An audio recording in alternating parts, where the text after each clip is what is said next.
ಶ್ರೀ ಮಂಜುನಾಥ ಪರಮ ಪೂಜ್ಯ ಗುರುಗಳ ಶರಣಾನಂದರಿಗೆ ನಮಸ್ಕರಿಸುತ್ತಾ, ಧರ್ಮಸ್ಥಳದಲ್ಲಿ ಏನೊಂದು ಪಾದಯಾತ್ರೆ, ನೀವು ಪಾದಯಾತ್ರೆ ಅಂತ ಮಾಡ್ತಾ ಇದ್ದೀರಿ, ಆ ಪಾದಯಾತ್ರೆ ಒಂದು ಮಹಿಮೆ ನಮಗನ್ಸಿದ್ದು ಇವತ್ತು ನಿಮ್ಮನ್ನೆಲ್ಲ ನೋಡಿದಾಗ ಒಂದು ಕ್ಷಣ ನಮ್ಗೆ ಅನಿಸಿದ್ದೇನೆ ಅಂತ ಹೇಳಿದ್ರೆ, ನಮ್ಮ ಕರ್ನಾಟಕದ ಒಂದು ಶಿವಕ್ಷೇತ್ರದಲ್ಲಿ ಒಂದು ಕುಂಭಮೇಳ ನಡೀತಾ ಇದೆ ಅಂತ. ನೀವು ಯಾರ್ಯಾರು ಕುಂಭಮೇಳ ಬಂದಿದ್ದೀರಿ, ನೀವೆಲ್ಲ ಗೊತ್ತಿರುತ್ತೆ. ಕೆಲವು ಜನಕ್ಕೆ ಕುಂಭಮೇಳ ಬಂದವರು 30 ಕಿಲೋಮೀಟರ್ ನಡೆದಿದ್ದೀರಿ, 60 ಕಿಲೋಮೀಟರ್ ನಡೆದಿದ್ದೀರಿ, 80 ಕಿಲೋಮೀಟರ್, 100 ಕಿಲೋಮೀಟರ್ ಸಹ ನಡ್ಕೊಂಡು ಗಂಗಾ ಸ್ನಾನಕ್ಕೆ ಬಂದಿದ್ದೀರಿ. ನಾವಲ್ಲಿ ಒಂದು ಜ್ಯೋತಿರ್ಲಿಂಗ ಅಂತ ಹೋಗ್ತೇವೆ. ಒಂದು ಜ್ಯೋತಿರ್ಲಿಂಗ ಸಮಾನವಾದಂತಹ ಒಂದು ಭೂತಗಣಗಳ ಒಂದು ಅತಿ ಹೆಚ್ಚು ಅದ್ಭುತವಾದಂಥ ಒಂದು ಶಕ್ತಿ ಇರ್ತಕ್ಕಂಥ ಒಂದು ಕ್ಷೇತ್ರ ಅಂದ್ರೆ ಧರ್ಮಸ್ಥಳ ಅಂತ. ನಾವು ನಾಗಸಾಧುಗಳಾಗಿ ಎಲ್ಲಿ ನಾವು ಶಿವನ ಒಂದು ಭೂತಗಣಗಳ ಶಕ್ತಿ ಅತ್ಯುತ್ತಮವಾಗಿರುತ್ತೆ ಮತ್ತೆ ಅದ್ಭುತವಾಗಿರುತ್ತೆ ಅಂತಂಥ ಶಕ್ತಿಗಳನ್ನು ನೋಡ್ತಾ ಇರ್ತೀವಿ. ಅಂತಹ ಒಂದು ಅದ್ಭುತವಾದಂಥ ಒಂದು ಕ್ಷೇತ್ರ ಅಂತ ಹೇಳಿದ್ರೆ ಅದು ಅನ್ನಪೂರ್ಣೇಶ್ವರಿ ಸಮೇತವಾದಂಥ ಕ್ಷೇತ್ರ ಅಂತ ಹೇಳಿದ್ರೆ ಅದು ಧರ್ಮಸ್ಥಳ ಅಂತ ತಪ್ಪಿಲ್ಲ. ಏನಿವತ್ತು ತಾವೆಲ್ಲ ಇವತ್ತು ಏನೊಂದು ಪಾದಯಾತ್ರೆಯನ್ನ ಮಾಡ್ಕೊಂಡ್ ಬಂದಿದ್ದೀರಿ, ತಮ್ಗೆಲ್ಲ ಇವತ್ತು ಒಂದು ಅಲ್ಲಿ ನಮ್ಮ ಗರ್ಭಗುಡಿಯಲ್ಲಿರ್ತಕ್ಕಂಥ ಮಂಜುನಾಥನ ಒಂದು ದರ್ಶನ ಆದ್ರೆ, ಎರಡನೇ ಮಂಜುನಾಥ ಅಂತ ಹೇಳಿದ್ರೆ ನಮ್ಮ ಪರಮ ಪೂಜೆ ಬುದ್ಧಿಯವರು. ಯಾಕೆ ಅಂತ ಹೇಳಿದ್ರೆ ಇವತ್ತು ಮಂಜುನಾಥ ಸ್ವಾಮಿ ನಿಮ್ಮ ಹತ್ರ ಮಾತಾಡಲ್ಲ, ಆದ್ರೆ ಮಂಜುನಾಥನ ಪ್ರತಿ ಸ್ವರೂಪ ಅನ್ನದಾಸೋಹವನ್ನ, ವಿದ್ಯಾದಾಸೋಹವನ್ನ, ಪ್ರತಿ ರೀತಿಯಾದಂತಹ ಎಲ್ಲಾ ರೀತಿಯ ಕಷ್ಟಗಳಿಗೆ ಒಂದು ಆಶೀರ್ವಾದವನ್ನ ಕೊಟ್ಟಿರ್ತಕ್ಕಂಥ ಮಂಜುನಾಥ ಕ್ಷೇತ್ರನಾಥ ಅಂತ ಹೇಳಿದ್ರೆ ನಮ್ಮ ಪರಮ ಪೂಜೆಗಳು. ಇವತ್ತೆಲ್ಲ ಏನಿವತ್ತು ನೀವು ಇಷ್ಟೆಲ್ಲ ಒಂದು ಕಷ್ಟ ಬಿದ್ದು ಒಂದು ಪಾದಯಾತ್ರೆ ಸಂಕಲ್ಪಗಳನ್ನ ಕಷ್ಟ ಬಿದ್ದು ಬಂದಿದ್ದೀರಿ. ಅಲ್ಲಿಂದ 300 ಕಿಲೋಮೀಟರ್ನ ಬರ್ತೀರಿ, ಬಂದ ಒಂದು ಸೆಕೆಂಡಿಗೆ ಧರ್ಮಸ್ಥಳ ನೋಡ್ತಾ ಇದ್ದಂಗೆ 300 ಕಿಲೋಮೀಟರ್ನ ನೋವು ಒಂದು ಸೆಕೆಂಡ್ ಹೊರಟೋಗುತ್ತೆ, ಅರೋಹರ ಅಂತ ಹೊರಟೋಗುತ್ತೆ. ಈ ನೇತ್ರಾವತಿ ಏನಂದ್ರೆ ನೇತ್ರಾಕ್ಷಿ ಅಂತ, ಆ ನೇತ್ರಾಕ್ಷಿ ಒಳಗಡೆ ಮುಳುಗ್ತಾ ಇದ್ದಂಗೆ ನಿಮ್ಮಲ್ಲಿ ಇರ್ತಕ್ಕಂಥ ಅಕ್ಷಿ ಕಷ್ಟ ಎಲ್ಲವೂ ಸಹ ಹೊರಟೋಗುತ್ತೆ. ಇದು ಈ ಧರ್ಮಸ್ಥಳ ಕ್ಷೇತ್ರದ ಒಂದು ಶಕ್ತಿಯ ಒಂದು ಹಿರಿಮೆ. ಹಾಗಾಗಿ ತಾವೆಲ್ಲ ಏನೊಂದು ಈ ಕ್ಷೇತ್ರದಲ್ಲಿ ಬಂದಿದ್ದೀರಿ. ಮತ್ತೆ ಒಂದು ವಿಚಾರ ನಿಮ್ಮಲ್ಲಿ ಏನ್ ಹೇಳಕ್ಕೆ ಇಷ್ಟಪಡ್ತೀನಿ ಅಂತಂದ್ರೆ, ಶಿವಕ್ಷೇತ್ರ ಅಂತ ಹೇಳಿದ್ರೆ ಯಾವತ್ತೂ ಶಾಂತವಾಗಿರುತ್ತೆ. ನಾವೇನೋ ಮಾತಾಡ್ತಾ ಇದ್ದೀವಿ, ನಮ್ದೇನೋ ಒಂಚೂರು ಧ್ವನಿ ಸ್ವಲ್ಪ ಜಾಸ್ತಿ ಇದೆ, ಜೋರಾಗಿ ಮಾತಾಡ್ತಾ ಇದೀವಿ ಸತ್ಯ. ಆದ್ರೆ ಪರಮ ಪೂಜ್ಯ ಗುರುಗಳು ಯಾವತ್ತು ನೀವು ಎಲ್ಲೇ ಹೋದ್ರು ಏನ್ ಕೇಳ್ತೀರಿ? ಶನಿ ಗುರು ಬಲ ಇರ್ಲಿ ಅಂತ. ಈ ಕ್ಷೇತ್ರನಾಥನಿಗೆ ಬಂದ್ರೆ ಶಿವಬಲ ಜೊತೆ ಗುರುಬಲ ಬೇಕು ಅಂತಂದ್ರೆ ಪೂಜ್ಯರಿಗೂ ನಾವು ಗೌರವ ಕೊಡಬೇಕಾದ ಧರ್ಮ ಅಲ್ವೇ? ಎಷ್ಟು ಬಾರಿ ರಿಕ್ವೆಸ್ಟ್ ಮಾಡಿದ್ರು ಆದ್ರೂ ನಮ್ಮ ಜನ ಒಮ್ಮೊಮ್ಮೆ ಶಿವಭಕ್ತಿ ಜಾಸ್ತಿಯಾಗಿ ಓಂಕಾರವನ್ನ ಜಾಸ್ತಿ ನೋಡಕ್ಕೆ ಸ್ಟಾರ್ಟ್ ಮಾಡ್ತಾರೆ. ಆಗ ಏನಾಗ್ಬಿಡುತ್ತೆ ಅಂದ್ರೆ, ಪೂಜ್ಯರ ಒಂದು ಲೆಕ್ಕಾಚಾರಕ್ಕೆ ನೀವು ಎಲ್ಲೋ ಒಂದ್ ಕಡೆ ನೀವು ಮಾಡಿದಂತ ಈ ಒಂದು ಪಾದಯಾತ್ರೆಯ ಒಂದು ಫಲವನ್ನ ಎಲ್ಲೋ ಮೈನಸ್ ಮಾಡ್ಕೊತಾ ಇದ್ದೀರೇನೋ ಅಂತ ನಿಮ್ಗೆ ಅನ್ಸ್ಕೋಬೇಕಾಗುತ್ತೆ. ಯಾಕೆ ಅಂತ ಹೇಳಿದ್ರೆ ನೀವು ಇಲ್ಲಿ ಪೂಜ್ಯರ ಮಾತುಗಳು ತಗೊಂಡಿಲ್ಲ ಅಂದ್ರೆ ಮಂಜುನಾಥ ಮಾತು ಕೇಳ್ತಾ ಇಲ್ಲ ಅಂತ ಅರ್ಥ. ಅರ್ವಾಗ್ತಿದ್ಯಾ? ಯಾಕೆಂದ್ರೆ ನಿಮ್ಮಲ್ಲಿ ಧರ್ಮಸ್ಥಳ ಮಂಜುನಾಥಪ್ಪ ನಿಮಗೆ ದರ್ಶನ ಕೊಡ್ತಾರೆ, ಆದ್ರೆ ಧರ್ಮಸ್ಥಳದ ಮಂಜುನಾಥನ ಪ್ರತಿ ಸ್ವರೂಪ ನಮ್ಮ ಪರಮ ಪೂಜ್ಯ ಗುರುಗಳ ನಂತರ ಮಾತಾಡ್ತಾರೆ, ನಿಮ್ಗೆ ಆಶೀರ್ವಾದ ಮಾಡ್ತಾರೆ, ನಿಮ್ಗೆ ಅನುಗ್ರಹವನ್ನ ಕೊಡ್ತಾರೆ. ಇವತ್ತು ನಮ್ಮ ಹೊರನಾಡಿನ ಅನ್ನಪೂರ್ಣೇಶ್ವರಿ ಕ್ಷೇತ್ರ ಇದೆ, ಹಾಗೆ ಧರ್ಮಸ್ಥಳದಲ್ಲೂ ಒಂದು ಅನ್ನಪೂರ್ಣೇಶ್ವರಿ ಕ್ಷೇತ್ರ ಇದೆ ಅಂತ ತೋರಿಸ್ಕೊಂಡಂತ ಪರಮ ಪೂಜ್ಯರು. ಅನ್ನದಾಸೋಹಿ ಅಂತ ಹೇಳಿದ್ರಲ್ಲಿ ಎರಡು ಮಾತಿಲ್ಲ. ಯಾಕೆಂದ್ರೆ ತಮಗೆಲ್ಲ ಗೊತ್ತಿದೆ ಧರ್ಮಸ್ಥಳದಲ್ಲಿ ಹೇಗೆ ಯಾವ ರೀತಿ ಅಂತ ಹೇಳ್ಬಿಟ್ಟು, ಹೇಗೆ ಮಹಾಕುಂಭಮೇಳದಲ್ಲಿ ಲಕ್ಷಾಂತರ ಜನ ಬಂದ್ರು, ಕೋಟ್ಯಾಂತರ ಜನ ಬಂದ್ರು, ಹೇಗೆ ಪ್ರಸಾದ ವ್ಯವಸ್ಥೆ ಆಗುತ್ತೆ, ಈ ಒಂದು ಪಾದಯಾತ್ರೆ ಅಲ್ಲ, ಪ್ರತಿನಿತ್ಯವೂ ಸಹ ಇಲ್ಲಿ ಕುಂಭಮೇಳ ನಡೀತಾನೆ ಇರುತ್ತೆ. ಇದು ಧರ್ಮಸ್ಥಳದ ಒಂದು ಹಿರಿಮೆ ಅಂತ ಹೇಳ್ಕೊಳ್ಳೋಕೆ ನಮಗೂ ಸಹ ಹೆಮ್ಮೆ ಆಗುತ್ತೆ.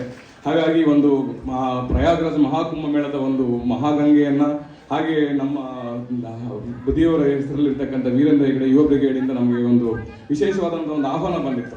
ಗುರುಗಳೇ ಈ ರೀತಿ ಇದೆ, ಈ ರೀತಿ ಹೀಗೆ ಒಂದು ನಮ್ಮ ಯುವ ಪಡೆಯಿಂದ ಇದು ಮಾಡ್ತೀವಿ ಅಂತ ಬಂದು ಗುರುಗಳ ಒಂದು ಇದನ್ನ ವಿಚಾರವನ್ನು ಮಾತಾಡಿದ್ರು. ಹಾಗಾಗಿ ನಾವು ಆ ಒಂದು ಇದನ್ನ ನಾವು ಸ್ವೀಕಾರ ಮಾಡಿ, ಹೇಗೂ ಅಪ್ಪನಿಗೂ ಗಂಗೆ ಕೊಟ್ಟ ಆಗುತ್ತೆ, ಮತ್ತೆ ಪೂಜ್ಯ ಗುರುಗಳ ದರ್ಶನವೂ ಸಹ ಆಗುತ್ತೆ, ಹಾಗೆ ಒಂದು ಯುವ ಪೀಳಿಗೆಗೆ ಒಂದು ಸಾರಥಿಯಾಗಿ ಒಂದು ಆಶೀರ್ವಾದ ಮಾಡಿದಾಗ ಆಗುತ್ತೆ ಅಂತ ಹೇಳಿ ನಮ್ಮ ಒಂದು ಅಪ್ಪನ ಕ್ಷೇತ್ರಕ್ಕೆ ನಾವು ಗಂಗಾಜಲವನ್ನು ಇಟ್ಕೊಂಡು ಕ್ಷೇತ್ರಕ್ಕೆ ಬಂದಿದ್ವಿ. ಆದಷ್ಟು ಮತ್ತೆ ತಮ್ಮೆಲ್ಲರಲ್ಲೂ ಒಂದು ಮನವಿ ಏನಂತ ಹೇಳಿದ್ರೆ, ಕ್ಷೇತ್ರವನ್ನ ದಯವಿಟ್ಟು ಸ್ವಚ್ಛವಾಗಿಡಿ. ನೇತ್ರಾವತಿಯಲ್ಲಿ ಯಾವುದೇ ಕಾರಣಕ್ಕೂ ಬಟ್ಟೆಗಳನ್ನು ಬಿಡಬೇಡಿ. ಧರ್ಮ ನಿಮಗೆ ನದಿಯಲ್ಲಿ ಶಾಂಪು ಸೋಪ್ ಹಾಕೊಂಡು ಸ್ನಾನಗಳನ್ನು ಮಾಡಬೇಡಿ. ಮಂಜುನಾಥನ ಶಾಂಪು ಸೋಪ್ ಹಾಕೊಂಡು ಸ್ನಾನ ಮಾಡಿಲ್ಲ. ನೀವೆಲ್ಲ ಮಂಜುನಾಥನಷ್ಟು ದೊಡ್ಡವರಲ್ಲ. ಶಾಂಪು ಸೋಪ್ಗಳು ಹಾಕೊಂಡು ಬಟ್ಟೆಗಳು ಹೊಕ್ಕೊಂಡು ನಿಮ್ಮ ಕರ್ಮ ಹೋಗುತ್ತೆ ಅಂತೇಳಿ ಕ್ಷೇತ್ರದ ಗಂಗೆ ಒಳಗೆ ಬಟ್ಟೆಗಳನ್ನ ಎಸ್ತು ಕರ್ಮಗಳನ್ನ ಕಟ್ಕೋತಾ ಇದೀರಿ. ಇದು ಮಹಾಪಾಪ ಆಗುತ್ತೆ. ಕರ್ಮ ಅಂತ ನೀವು ಬಿಟ್ಟು ಹೋಗ್ತಿಲ್ಲ, ಕರ್ಮ ಅಂತ ಕಟ್ಕೊಂಡು ಹೋಗ್ತಾ ಇದೀರಿ. ಅವಾಗೇ ಮಂಜುನಾಥನ್ ಖುಷಿ ಆಗೋದು. ಯಾಕೆ ಗೊತ್ತಾ? ಬೆಳಗ್ಗೆ ಎದ್ರೆ ಗಂಗಾಜಲ ಅಂತ ಕಾಶಿಯ ಗಂಗಾ ಸ್ಥಳವಾದ ಗಂಗಾ ಸ್ವರೂಪವಾದಂತಹ ಗಂಗೆಯನ್ನ ಆ ನೇತ್ರಾವತಿಯಿಂದನೇ ತರೋದು. ನೀವೇ ಯೋಚನೆ ಮಾಡಿ ನೋಡಿ, ನಿಮ್ಮ ಬಟ್ಟೆಗಳು, ನಿಮ್ಮ ಎಲ್ಲ ವಸ್ತ್ರಗಳನ್ನ, ಕೆಲವೊಂದು ವಸ್ತ್ರಗಳನ್ನ ಬಿಟ್ಬಿಟ್ಟು ಹೋಗ್ತೀರಿ. ಅದೇ ಗಂಗೆ ಏನಂತಂದು ಮಂಜುನಾಥನಿಗೆ ಹಾಕ್ಬೇಕಾ? ದಯವಿಟ್ಟು ಅರ್ಥ ಮಾಡ್ಕೊಳ್ಳಿ, ಕ್ಷೇತ್ರವನ್ನು ಸ್ವಚ್ಛವಾಗಿಡಿ. ಯಾಕೆಂದ್ರೆ ಸಾವಿರಾರು ಜನ, ಲಕ್ಷಾಂತರ ಜನ ನಿಮ್ಮಂತೆ ಅವ್ರಿಗೂ ಸಹ ಪ್ರತಿ ದಿವಸ ಆಸೆ ಇರುತ್ತೆ, ನೀವು ಇವತ್ತು ಬಂದೋಗಿದ್ರೆ ನಾಳೆ ಇನ್ನೊಂದು ಬರ್ತಾರೆ. ಇದೇ ರೀತಿ ನಡೀತಾ ಇರತಕ್ಕಂಥದ್ದು. ಸೂರ್ಯಚಂದ್ರ ಇರುವವರೆಗೂ ಸಹ ಈ ಮಂಜುನಾಥನ ದರ್ಶನಕ್ಕೆ ನಿತ್ಯ ಲಕ್ಷಾಂತರ ಜನ ಬರ್ತಕ್ಕಂಥದ್ದು. ಯಾಕೆಂದ್ರೆ ಆ ಸ್ವಾಮಿಯ ಶಕ್ತಿ ಮತ್ತೆ ಈ ತುಳುನಾಡಿನ ಒಂದು ಭೂತಾರಾಧನೆಯ ಶಕ್ತಿಯ ಒಂದು ಕೇಂದ್ರದಿಂದ ಅಂತ ಹೇಳಿದ್ರೆ ನಮ್ಮ ಮಂಜುನಾಥ ಸ್ವಾಮಿ. ಹಾಗಾಗಿ ಈ ನಾಗಾ ಸಾಧುಗಳು ಒಂದು ಮೂಲ ಒಂದು ಭೂತಾರಾಧನೆಯನ್ನು ಹುಡ್ತೀವಿ ಅಂತ ಹೇಳಿದ್ರೆ ಅದು ನಮ್ಮ ತುಳುನಾಡಿನಲ್ಲಿ ಮಾತ್ರ ಬಹಳ ಒಂದು ಅದ್ಭುತವಾಗಿ ಸಿಗ್ತಕ್ಕಂಥದ್ದು. ಹಾಗಾಗಿ ಕ್ಷೇತ್ರವನ್ನ ಸ್ವಚ್ಛವಾಗಿಡಿ. ಮತ್ತೆ ಬಂದಂತವರು ನೀವು ದುಡ್ಡು ಹಾಕ್ಬೇಕು ಅಂತ ಏನಿಲ್ಲ, ದವಸ ಧಾನ್ಯಗಳನ್ನ ದಾನ ಮಾಡಿ, ನಿಮ್ಮಂತೆ ಇನ್ನೊಬ್ರು ಒಂದು ಪ್ರಸಾದ ಮಾಡ್ಕೊಂಡು ಹೋಗ್ತಾರೆ. ಇವತ್ತಿನ ಕಲಿಗಾಲದಲ್ಲಿ ಫಲ ಅಂತ ನಿಮ್ಗೆ ಏನಾನ ಒಂದು ದಾನ ಧರ್ಮದಲ್ಲಿ ಫಲ ಕೊಟ್ರೆ ನೀವು 10,000 ರೂಪಾಯಿ ತಂದು ಗುರುಗಳ ಪಾದಕ್ಕೆ ಇಟ್ಟರೆ ಸುಖ ಬರಲಿಲ್ಲ.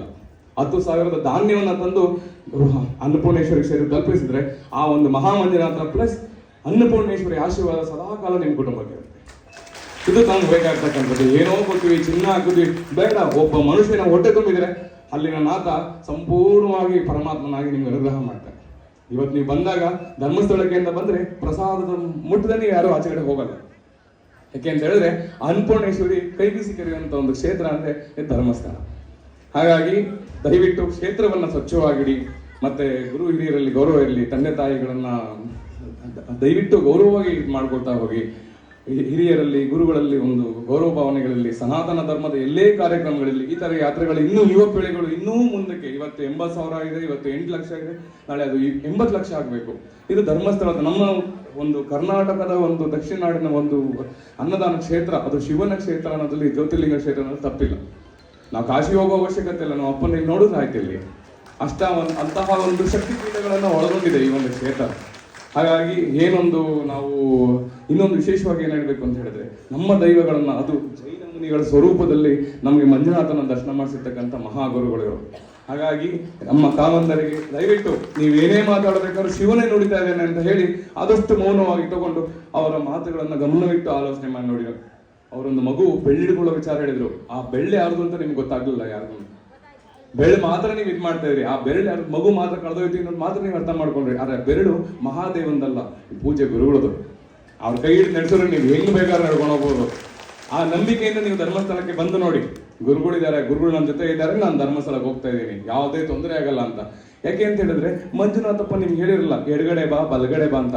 ಆದ್ರೆ ಈ ಮಂಜುನಾಥ ಮಾತಾಡುತ್ತೆ ನಿಮ್ಮ ಹತ್ರ ಏನಂತ, ಎಡಗಡೆ ಬನ್ನಿ, ಬಲಗಡೆಗೆ ಹೋಗ್ಬೇಡಿ, ಆಕ್ಸಿಡೆಂಟ್ಗಳಾಗಲ್ಲ, ನಿಮ್ಮ ಕ್ಷೇಮ, ನೀವು ನೋವಾದ್ರೆ ನನಗೆ ಮನಸ್ಸು ನೋವಾಗುತ್ತೆ ಅಂತ.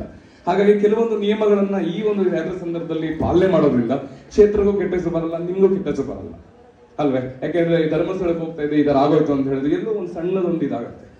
ಆ ರೀತಿ ಆಗೋದ್ ಬೇಡ. ಗುರುಗಳ ಮಾತನ್ನು ದಯವಿಟ್ಟು ಪಾಲನೆ ಮಾಡಿ.